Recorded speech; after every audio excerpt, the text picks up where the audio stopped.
કહેવાનો મારો હેતુ, કહેવાનો મારો તાત્પર્ય સાહેબ कि मिलेगा जवेरी तो कीमत कर जानिए, जानकी एक तोले एक बोल में बिछानी। कोईना घरमा हारी हारी हारी पत्नी આવી ગઈ હોય ને, પત્ની આવી જાય તો ઈ સાસરિયા પક્ષને ઉજાળી દે સાહેબ. એનો એક બહુ નાનો પ્રસંગ છે, મને ફરમાય છે આજ એટલે લઉં છું. ડોંગરેજી મહારાજની ભાગવતમાંથી મળેલો પ્રસંગ છે બાપુ. જોજો આમાં માતાઓ બહેનો આ પ્રસંગ ખાસ સાચવજો અને જીવનમાં ઉતારજો ને આ પ્રસંગને ઘરે લઈને જજો. અને આમાંથી એક કાદી બેનને આ પ્રસંગ સમજાઈ જાય અને લાગી જાય તો મારા આ 22 વર્ષના પ્રોગ્રામ લેખે જાય, ભલે સમજી જાય તો. હવે સાંભળજો, નાનું એવું ગામડું, ડોંગરેજી મહારાજનો પ્રસંગ છે, ભાગવતમાંથી મળેલો. નાનું એવું ગામડું છે ને ગામડામાં બે નવદંપતિ રહે છે, પણ મજૂરી કરી અને ઘરને નિભાવન કરે છે. એમાં એક દી એની પત્નીને એમ થયું, ઝડપથી લઈ લો આ પ્રસંગ.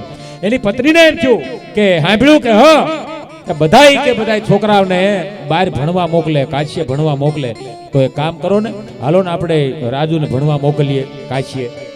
તો કે ગાંડી એમાં રૂપિયા જોઈ, આપણી પાસે છે નહીં. તો કે એમાં ક્યાં ચાચા રૂપિયા જોઈએ? અરે ગાંડી તને નો ખબર હોય, બહાર ભણવા જવામાં રૂપિયા જોઈએ, આપણે કાળી મજૂરી કરીએ, ઘરમાં એક ટંકનું અનાજ નહીં. જેથી મા જનેતાએ એમ કીધું કે મારા દીકરાને ભણાવવા માટે મારે કદાચ ગામના વાહણ ઉટકવા જવું પડે, લુગડા ધોવા જવું પડે ને તો હું જાય, પણ એને ભણવા મોકલવો છે મારે.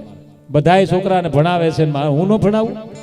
આહા, હવે સાંભળજો સાહેબ, એ છોકરાને ભણવા માટે મૂક્યાવે છે. ઝડપથી આ પ્રસંગ લઈ લઉં. એ ભણવા માટે મૂક્યા આવે છે, 6 મહિના ગળથોલિયા ખાઈ નીકળ્યા બાલાભાઈ.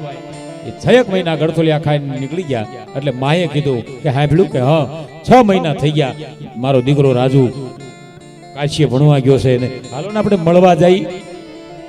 ત્યારે રાજુના બાપે એમ કીધું કે સાંભળ, આપણે મળવા જઈએ ને તો એનું ભણવામાં મન ન લાગે, કદાચ તારી હારે પાછો વહી આવે, તું તો એને બહુ વાલી છો, ન્યા નો જવાય, ન્યા નો જવાય.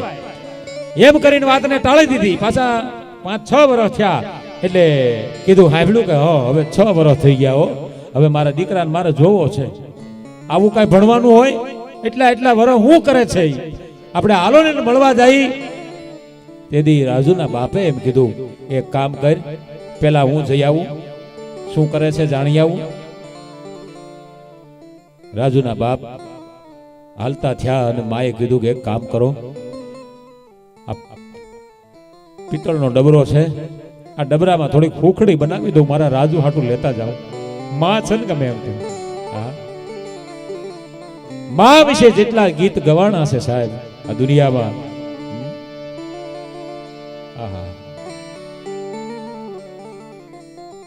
માએ કીધું કે થોડી ખોખડી લેતા જાઓ. એ 3ના ડબરામાં દેવેન્દ્રભાઈ હોખડી આપી અને બાપ હાલ્યો કાશીની વાટે. ફાટેલ તૂટેલ પોતડી પહેરેલી છે, માથે અંગરખું છે, થીગડા જાજા અને લુગડું થોડું છે, હાથમાં લાકડીનો ટેકો, એક હાથમાં હોખડીનો ડબરો અને માણા હાલતો છો એમ સુદામો જેદી એમ કહેવાય કે ભગવાન કૃષ્ણને મળવા હાલ્યો હશે હો. એમાં જ બાપ દીકરાને મળવા માટે નીકળ્યો છે. પણ એ તો સુદામો તો કૃષ્ણને મળવા જતો હતો સાહેબ. એને તો નો આપીને ઘણું આપી દીધું, નો આપીને ઘણું આપી દીધું. અને કહેવાય છે કે ઈ બાપ છે એ હાલતો થયો ધીરે ધીરે હાથમાં લાકડીનો ટેકો અને હોખડીનો ડબરો ટીનનો લઈ અને બાપ કાશીની બજારમાં આવ્યો હો સાહેબ. પૂછવામાં આવ્યું કે ભાઈ આયા મારો દીકરો ભણતો તો ને? તો કીધું હાઈસ્કૂલમાં ભણે છે. એ હાઈસ્કૂલમાં ભણે છે. હાઈસ્કૂલના દરવાજે કોઈ ભાઈ ઉભેલા 2 જણા ધ્યાન રાખવા વાળા વોચમેન. એને કીધું ક્યાં જાય છે સાહેબ? ઈ માણસને ધક્કો મારી અને બહાર કાઢ્યો. આવું તો સુદામા હારે બન્યું હતું સાહેબ. સુદામો જેથી ભગવાન કૃષ્ણના દ્વારે આવ્યો હશે તેથી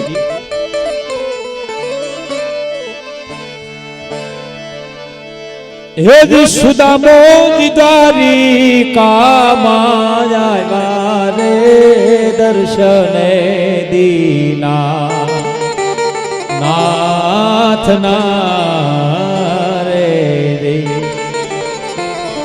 સુદામોજી દ્વારિકામાં આવ્યા દર્શને દીના નાથ.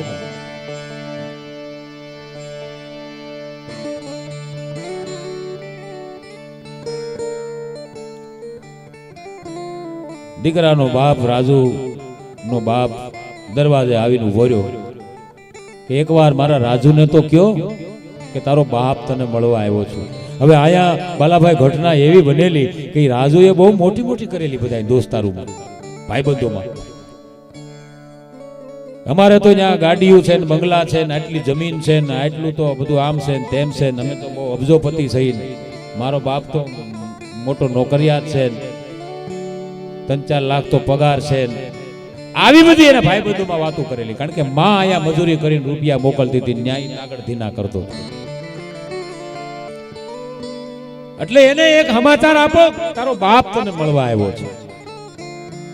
કોક દ્વાર પર હારો હોય ને, એટલે જેમ કૃષ્ણને જઈને કીધું એમ અહીંયા કોકે કીધું કે રાજુ નો બાપ મળવા આવ્યો છે. ક્યાં છે, કયા રૂમમાં છે? સાહેબ એટલું કહેવામાં આવ્યું. રાજુ થોડે પેલા તેના ભાઈ બધું થોડ્યા. મર્સિડીઝ ગાડી લઈને આવ્યો છે, બંગડી વાળી ફોર્ચ્યુનર લઈને આવ્યો છે. આમ ઝરૂખામાં બીજા માળેથી જોયું, આહા તો લગર વગર લુગડા, પગમાં સંપલ નહીં, સુદામા કરતાય બેતર હો. અને તેથી રાજુએ જોઈ લીધું અને એટલું બોલ્યો રાજુ ઝરૂખામાંથી, પોતાનો દીકરો, પોતાનો પેટ, પોતાનું લોહી, એટલું કીધું કે આ મારો બાપ નથી, આ તો અમે જ્યાં રહી ત્યાં કાયમ ભીખ માંગવા આવે, અને ધક્કો મારો અને કાઢી મૂકો એને. અને અહીંયા મારું સરનામું કોણે આપ્યું આને?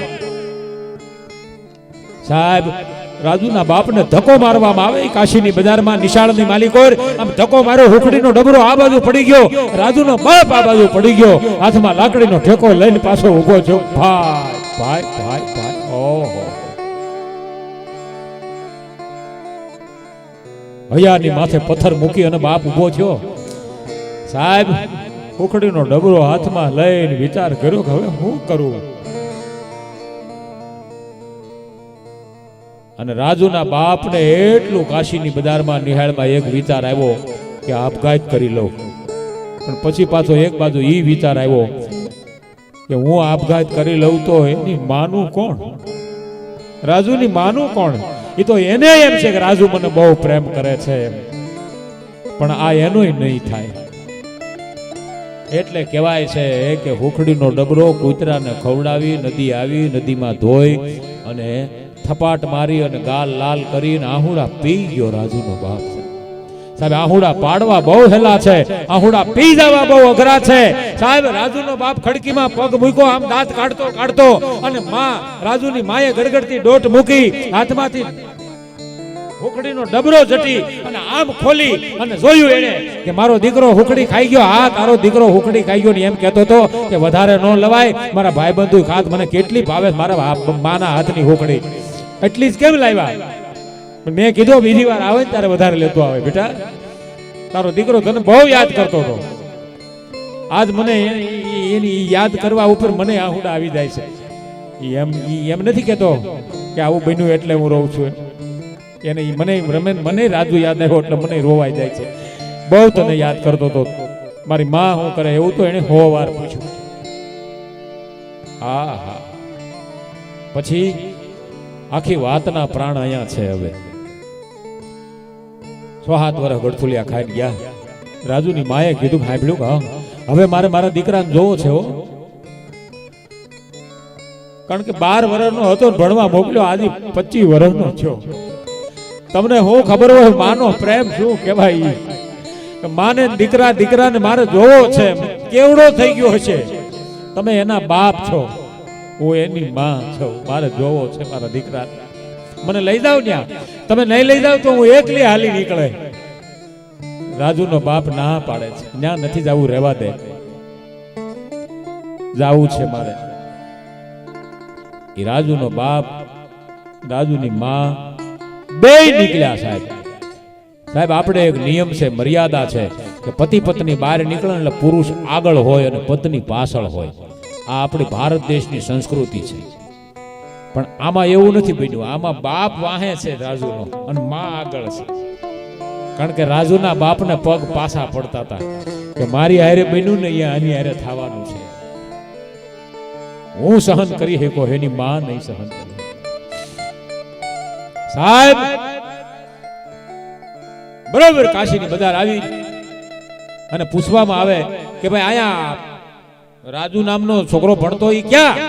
તો કોકે કીધું કે ભાઈ ઈ તો મોટા કલેક્ટર છે કાશીના. કલેક્ટર થઈ ગયા. હામો બંગલો રહ્યો ને ઈ રાજુ સાહેબ નો છે, કલેક્ટર સાહેબ નો. અને માને હાથે ગોઠે દીવા થઈ ગયા. મારો દીકરો કલેક્ટર. પરિબ્રહ્મ પરમાત્માની સામે બે હાથ જોડીને એટલું બોલી હતી, ભાઈ હે પરિબ્રહ્મ પરમાત્મા, મેં વાસણ ઉટકા, ગામના લુગડા ધોયા અને મેં એક એક રૂપિયો મારા રાજુને ભણવામાં મોકલ્યો ને એ તે સાર્થક કરી દીધો. મારો બાપ સાર્થક કરી દીધો. માં રાજી થઈ ગઈ. તા તો એ દરવાજે ભાઈ, આ કલેક્ટરનો દરવાજો, ન્યાય દ્વારપાળ ઉભા હોય ને એટલે બે માણસને રોકવામાં આવ્યા. તો અમને અંદર જવા દે. એની માં કે હું એની માં છું, એ તારો સાહેબ છે, મારો તો દીકરો છે. એ દ્વારપાળ એમ છું કાં કલેક્ટર અને ક્યાં આ લગર વગર લુગડા વાળા. આવા એના મા બાપ હોય. અને સાહેબ તો એમ કહેતા હતા કે મારે મા બાપ છે જ નહીં. તો આ ક્યાંથી આવ્યા? ત્યારે એક જણા એમ કીધું કે ભાઈ સાહેબ ને જઈને તો કયો, આપણને શું વાંધો છે કે ભાઈ તારે માન તારા બાપ તને મળવા આવ્યા છે. એ સાહેબ અંદર સોફામાં હુતેલા રાજુ કલેક્ટર અંદર જઈને કહેવામાં આવ્યું દ્વારપાળે કે ભાઈ બહાર કોઈ લગર વગર લુગડા છે, હાથમાં લાકડીનો ટેકો છે અને હાથમાં તીનનો ડબરો છે અને બે જણા આવ્યા છે ને એમ કહે છે કે અમે રાજુ કલેક્ટરના માન બાપ છીએ, હગા માન બાપ.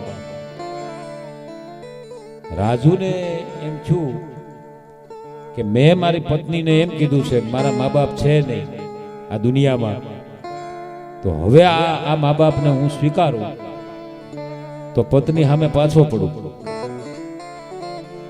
એટલે એને તરત ઝરૂખામાંથી દ્વારપાળને ઓર્ડર કરી દીધો. આ તો કલેક્ટર સાહેબ ઓર્ડર કર્યો કે અમે જ્યાં રહી છીએ ત્યાં ભીખ માંગવા આવે છે. આ હું ભણતો તો ન્યાય આવ્યો તો આ, અને અહીંયા પણ આ બંગલો કોણે આને સરનામું બતાવ્યું? ધક્કો મારીને કાઢી મૂકવાને. સાહેબ બાલાભાઈ બે મા બાપને જ્યારે ધક્કો મારવામાં આવ્યો, એ કાશીની બજારમાં સત્ય ઘટના બની ગયેલી. ત્યાં તો ધક્કો મારવામાં આવ્યો, માં આમ પડી ગઈ, બાપ આમ પડી ગયો. તેથી બાપ પડી ગયા પછી બાપના શરીરમાંથી પ્રાણ પંખીડું ઉડી ગયું. કાશીની બજારમાં પ્રાણ પંખીડું ઉડી ગયું.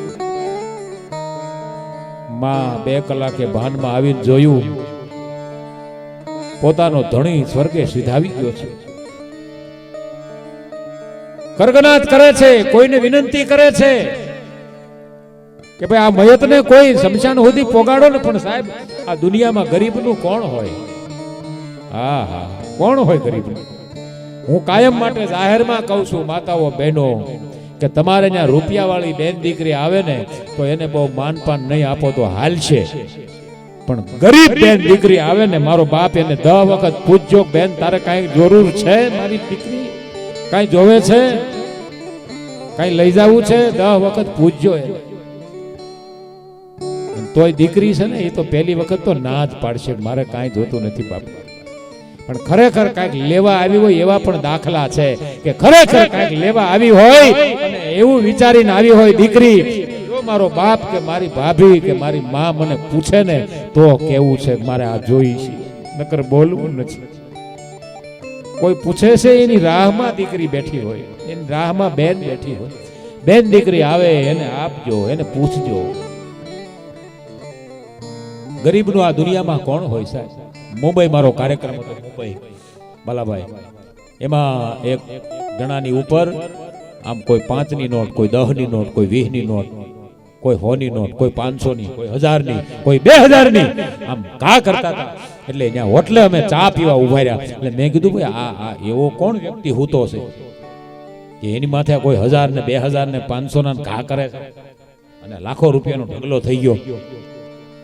અને ત્યારે એ હોટલ વાળાએ મને બહુ સરસ વાત કરી હતી, પ્રફુલભાઈ એ ગરીબ માણસ છે, ભીખ માગીને ખાનારો છે, પણ બીમાર પડ્યો, એને કોઈ દવાખાને ન લઈ ગયું. આગળ પાછળ કોઈ હોય કે ન હોય એ તો અમને ખબર નથી, કોઈ કદાચ ઘરેથી કાઢી મૂક્યો હોય, આગળ પાછળ કોઈ હોય કે ખબર નથી, પણ બીમારી એની એટલી ભયડો લઈ ગયેલી કે કોઈ એને બાવડું પકડીને દવાખાને ન લઈ ગયું. અત્યારે એના ખોળિયામાં જીવ નથી. હવે બધા રૂપિયાના ઘા કરે છે.